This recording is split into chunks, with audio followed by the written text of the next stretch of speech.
ভাইরে, ঢালিউড কাঁপিয়ে আবারও হাজির মেগাস্টার শাকিব খান। আর এবার সোলজার সিনেমার নতুন লুক দেখেই শুরু হয়েছে আসল তাণ্ডব। মেগাস্টার শাকিব খানের এই ভয়ঙ্কর ও পাওয়ারফুল লুক দেখে শুধু ভক্তরা না, চমকে গেছেন ওপার বাংলার সুপারহিট নায়িকা শুভশ্রী গাঙ্গুলী নিজেও।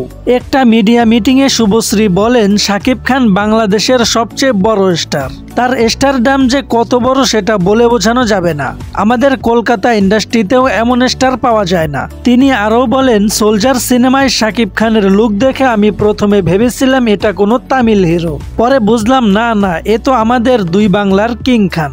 ভাই সত্যি বলছি, শাকিব খানের এই ট্রান্সফরমেশন প্রমাণ করছে তিনি শুধু ঢালিউড না, পুরো দুই বাংলার রাজা। তো দর্শক, আজকের ভিডিও এই পর্যন্তই। ভিডিওটি ভালো লাগলে একটি লাইক করে দিন।